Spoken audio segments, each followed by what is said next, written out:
ಆತ್ಮೀಯ H16 news ಅರ್ಥಾತ್ ಸೀತಾರಾಮ್ ನ್ಯೂಸದ ವೀಕ್ಷಕರೇ, ನಾನು ನಿಮ್ಮವ ಎಂ ಆಯುಧ ಮಲ್ಲಪ್ಪ ಜೊತೆವರು. ತಾವು ಈಗ ಸುದ್ದಿಗಳ ಲೋಕಕ್ಕೆ ಎಂಟ್ರಿ ಹೊಡಿತಾ ಇದ್ದೀರಿ.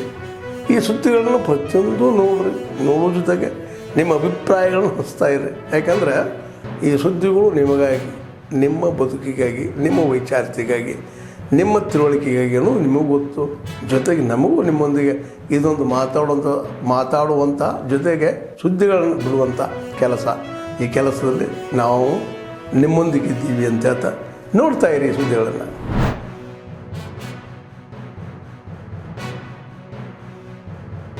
And both the leaders also spoke recently in April 2025 after the ghastly Pahalgam terror attacks, during which His Majesty condemned the terror attacks and said that terrorism should be rejected in all its forms and manifestations. His Majesty also reiterated his support for India's fight against terrorism, and both countries have cooperated in counter-terrorism, including by India's participation in the initiatives launched by His Majesty such as the Aqaba process. India and Jordan also share strong economic ties, with India being the third largest trading partner of Jordan, and the bilateral trade between the two countries is valued at $2.8 billion. Jordan is also a leading supplier of fertilizers for us, particularly phosphates and potash. There is also a joint venture named Jordan India Fertilizer Company JIFCO, with an investment of $860 million between IFCO of India and Jordan Phosphates Mines Company JPMC of Jordan. In the field of investment, there are around 15 government companies with an investment of $500 million located in the qualified industrial zones of Jordan. Jordan is home to a vibrant Indian diaspora of over 17,500 who are employed in different sectors such as textiles, construction, manufacturing and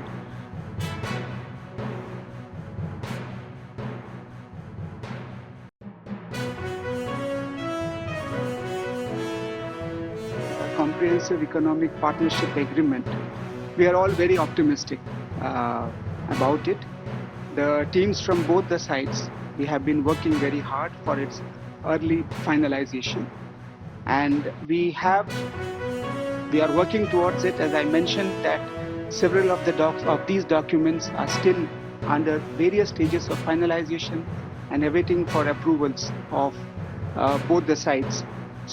But we have here immense faith that this agreement, if it is signed during this visit, will significantly deepen the economic ties between India and Oman, and it will open up a new chapter in the history of India-Oman trade and commercial relationship.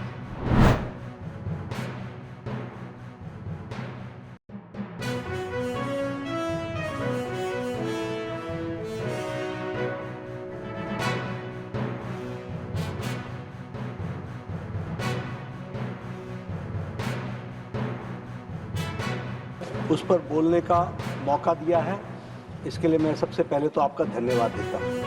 इस बहस, इस चर्चा से एक बात और हम सबको ध्यान में आती है कि हम वंदे मातरम पर चर्चा करते हुए आज की युवा पीढ़ी, जिन्होंने वह आज़ादी की लड़ाई नहीं देखी, जिन्होंने सिर्फ आज़ादी के बारे में इतिहास के पन्नों में पढ़ा है, उनको भी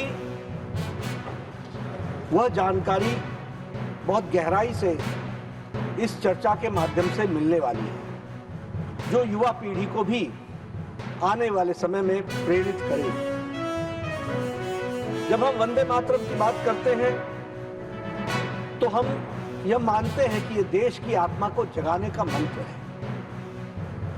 हम ये मानते हैं कि ये राष्ट्र का पुनर्जागरण है, और हम यह भी मानते हैं कि ये राष्ट्र के पुनर्निर्माण का एक तरीके से आह्वान है. उसका प्रतिकूल प्रभाव कहीं हो सकता होगा कि उसके कारण से, ओवर टूरिज्म के कारण से, लेकिन अधिकांशतः इस बात को दृष्टिगत किया गया है कि जो भी प्रभाव होता है वो उनके जीवन पर सकारात्मक प्रभाव होता है। मैं इसके अतिरिक्त ये भी निवेदन करना चाहता हूँ कि टूरिज्म एक्टिविटीज जब बढ़ती है तो लोकल क्राफ्ट जो वल्नरेबल है, जो समाप्ति के तौर पर है, अगर मैं मेघालय के लिविंग रूट ब्रिजेस की बात करूं जो दुनिया में भारत की एक अद्वितीय धरोहर है, उनके वापस रिवीव करने, उनको कंजर्व करने की दिशा में भी जब से उन क्षेत्रों में टूरिज्म बढ़ा है उसमें नई चेतना व्याप्त हुई है और नई जनरेशन उसके साथ में जुड़ने लगी है। और मैं जिम्मेदारी के साथ में सदन में ये बात कह सकता हूँ कि टूरिज्म के चलते हुए निश्चित रूप से local craft, local practices, local traditions, local cultural practices और क्यूजिन वो सब फर्दर वापस ರೀಸ್ಟ್ರೆಂಥನ್ ಹೋಗುತ್ತೆ। ಎರಡು ಪಂಚಾಯತಿ ಕೇಳಿದ್ದೆ ನಾನು। ಒಂದು ಗೋಕರ್ಣ ಚುನಾವಣೆಗಿಂತಲೂ ಪೂರ್ವದಲ್ಲಿ ಮಾನ್ಯ ಮುಖ್ಯಮಂತ್ರಿಗಳು ನಮ್ಮ ಮ್ಯಾನಿಫೆಸ್ಟೋನಲ್ಲೇ ಹೇಳಿದರು 1ರಿಂದ 10 HP ವರೆಗೆ ನಾವು ಸರ್ಕಾರ ಬಂದ ಮೇಲೆ ಕೊಡ್ತೀವಿ ಅಂತ ಹೇಳಿ. ಆದರೆ ಆ ಕೊಡ್ತಕ್ಕಂಥ ಆದೇಶ ಏನಾಗಿದೆ, ನವೆಂಬರ್ನಲ್ಲಿ ಆದೇಶ ಆಗಿದೆ. ಆ ಮೇಕ್ಕಿಂತಲೂ ಪೂರ್ವದಿಂದ ಮತ್ತು ನವೆಂಬರ್ವರೆಗೆ ಇರ್ತಕ್ಕಂಥ ಜನರೇನಿದ್ದಾರೆ ಆ ಬಿಲ್ಲನ್ನು ಅವರೇ ಭರಿಸ್ಬೇಕು. ಕೇವಲ 20 ಅಥವಾ 30 ಕೋಟಿ ಅಷ್ಟೇ ಅಲ್ಲ ಮೇಡಮ್, 120 ಕೋಟಿ ಮನ್ನಾ ಮಾಡ್ತಾ ಇದ್ದೀವಿ ನಮ್ಮ ಸರ್ಕಾರದಿಂದ 1ರಿಂದ 10 HP ವರೆಗೆ. ಪುನಃ 1ರಿಂದ 10 HP ಆದಮೇಲೆ 10ರಿಂದ 20 HP ಅವರು ಕೂಡ ಬಂದರು, ಅವ್ರಿಗೂ ಕೂಡ ನಾವು ₹1.25 ಮಾತ್ರ ಚಾರ್ಜ್ ಮಾಡ್ತಾ ಇದ್ದೀವಿ. ಸೊ ನಿಮ್ಮ ತಿಳುವಳಿಕೆ ಪ್ರಕಾರ 10ರಿಂದ 20 ಕೋಟಿ ಅಲ್ಲ, 120 ಕೋಟಿ ಸರ್ಕಾರಕ್ಕೆ ಹೊರೆ ಆಗ್ತಾ ಇದ್ರೂ ಕೂಡ ಇದನ್ನು ಭರ್ಣಾ ಮಾಡಿ ನಾವು ಕೊಡ್ತಾ ಇದ್ದೀವಿ. ವಿದ್ಯುತ್ ಕೊಡ್ಲಾಕ್ ಪ್ರಾರಂಭ ಮಾಡಿದ್ದ ಯಡಿಯೂರಪ್ಪನವರು ಬಿಜೆಪಿ ಸರ್ಕಾರ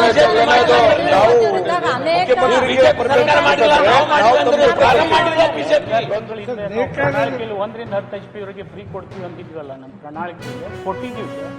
ಆದರೆ ಅದು ನಾವು ಮೇನಲ್ಲಿ ಸರ್ಕಾರ ಬಂದ ಮೇಲೆ ನವೆಂಬರ್ವರೆಗೆ ಚಾರ್ಜಸ್ ಆಗಿದೆ. ಆ ನವೆಂಬರ್ದಲ್ಲಿ ಮುಖ್ಯಮಂತ್ರಿ ರಾಜಕಾರಣ ಮಾಡ್ತಾ ಇಲ್ಲ. ಸಭಾಧ್ಯಕ್ಷ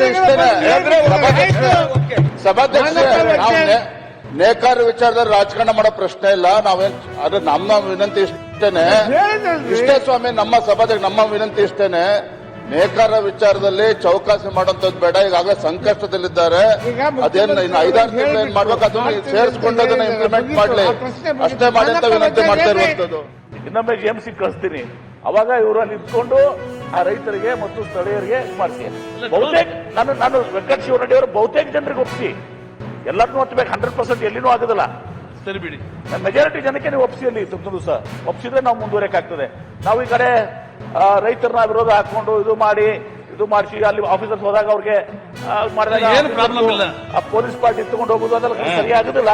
ಅದ್ ಮಾಡ್ತೀವಿ. ಅಲ್ಟರ್ನೇಟಿವ್ ಸಹ ನೀವು ಇನ್ನೊಂದ್ಸಲ ನಾವು GMC ಕಳಿಸ್ತೀವಿ, ಅವಾಗ ತಮ್ಮ ಮುಂದಿತ್ತು ಅಲ್ಲಿ ಸಹಕಾರ ಮಾಡಿಸ್ಕೊಡಿ. ಅಲ್ಲ, ಡ್ರೋನ್ ಸರ್ವೆ ಮಾಡಿದ್ದೀರಿ ಈಗಾಗಲೇ. Drone survey is different, GMC is actual. ಹಂಗೆ ನೋಡಿದ್ರೆ ನಾವು ಸ್ಯಾಟಲೈಟ್ ಇಮೇಜಸ್ ತಗೊಂಡು ಮಾಡ್ತೀವಿ ಅವಶ್ಯಕತೆ ಬಿದ್ದಾಗ. ಆ ಹಂತಕ್ಕೆ ಬರೋದು ಬೇಡ. ನಿಮ್ಗೆ ಇನ್ನೊಮ್ಮೆ GMC ಕಳಿಸ್ತೀವಿ, ನೀವು ಮುಂದೆ ಕುತ್ಕೊಂಡು ಸಹಕಾರ ಮಾಡಿ. ಒಟ್ಟಾರೆ ಇಷ್ಟು ನಿಮಗೆ ಬಸ್ ಭರವಸೆ ಕೊಡ್ತೀನಿ. ಈ 1273 ಎಕರೆ ಏನಿದೆಯಲ್ಲ, ಇದನ್ನ ನಾವು ಎಲ್ಲಾ ಪ್ರೊಸೀಜರ್ಗಳನ್ನ ಮುಗಿಸಿ ಇದನ್ನ ಅಕ್ವೈರ್ ಮಾಡಲಿಕ್ಕೆ ಎಲ್ಲಾ ಕ್ರಮಗಳನ್ನ ಗಂಭೀರವಾಗಿ ನಾವು ತೆಗೆದುಕೊಳ್ತೀವಿ ಅನ್ನೋದನ್ನ ಪ್ರಾಮಾಣಿಕವಾದಂತ ಮಾತನ್ನ ಈ ಸಂದರ್ಭದಲ್ಲಿ ಹೇಳಲಿಕ್ಕೆ ಬಯಸ್ತೇನೆ.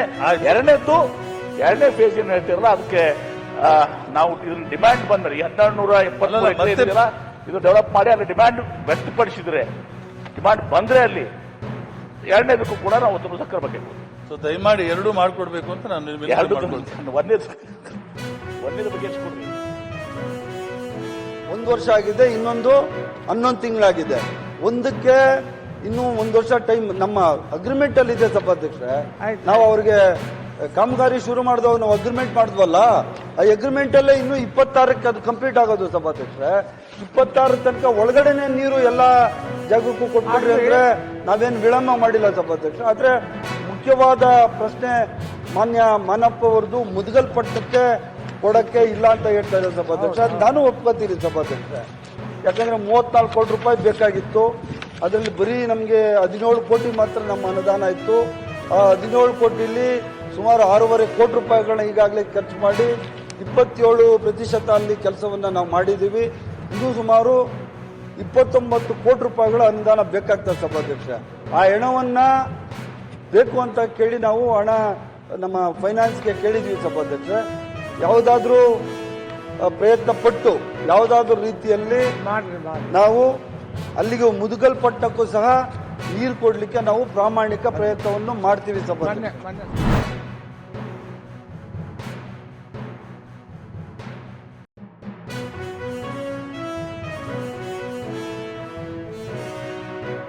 ನಮ್ಮ ಇಲಾಖೆಯಿಂದಲೇ ನಾವು ಮಾಡಿದ್ದು ಅಸೆನ್ಷಿಯಲ್ ಇದೆ ಅದು. ಮಹಿಳೆಯರ ಹಕ್ಕದು ನಮ್ಮ ಹಕ್ಕದು. ಅದನ್ನ ಇಡೀ ದೇಶದಲ್ಲಿ ಮೊದಲೇ ಬಾರಿಗೆ ಋತುಚಕ್ರ ರಜೆಯನ್ನ ಘೋಷಣೆ ಮಾಡಿರೋ ಸರ್ಕಾರ ಕರ್ನಾಟಕ. ಮಹಿಳೆಯರ ಪರವಾಗಿದ್ದೀವಿ ನಾವು, ನಮ್ಮ ಹಕ್ಕದು, ನಾವು ಅದನ್ನ ಮಾಡಿದ್ದೀವಿ, ಮಾಡ್ತೀವಿ. ಆತ್ಮೀಯರೇ, ಎಲ್ಲ ಸುದ್ದಿಗಳನ್ನು ನೋಡಿದ್ರಲ್ಲ, ಏನು ಅನಿಸ್ತು ನಿಮಗೆ? ಇದರಲ್ಲೇ ನಿಮ್ಗೆ ಲೈಕ್ ಆಗಿರ್ಬೋದು, ಡಿಸ್ಲೈಕು ಆಗಿರ್ಬೋದು, ಕಾಮೆಂಟ್ ಬೇಡಪ್ಪ ಅಂತ ಅನಿಸಿರ್ಬೋದು, ಕಾಮೆಂಟ್ ಮಾಡಬೇಕಪ್ಪ ಅನಿಸಿರ್ಬೋದು, ಶೇರ್ ಮಾಡಬಾರ್ದಪ್ಪ ಅನಿಸಿರ್ಬೋದು, ಅದು ಮಾಡಬೇಕು ಅನಿಸಿರ್ಬೋದು. ಏನಾದರೂ ಆಗಲಿ ಶೇರ್ ಮಾಡ್ತಾಯಿರಿ, ಈ ನ್ಯೂಸ್ಗಳನ್ನ ಹಂಚ್ತಾ ಇರಿ, ಜೊತೆಗೆ ಇದಕ್ಕೆ ಸಬ್ಸ್ಕ್ರೈಬ್ ಆಗ್ತಾಯಿರಿ ಅಂತ ಹೇಳ್ತಾ H16 ನ್ಯೂಸ್ ಅರ್ಥಾತ್ ಹೇ ಸೀತಾರಾಮ್, ಇದು ಸತ್ಯದ ಕೈಗೆ ನಡಿ. ವಂದನೆಗಳು.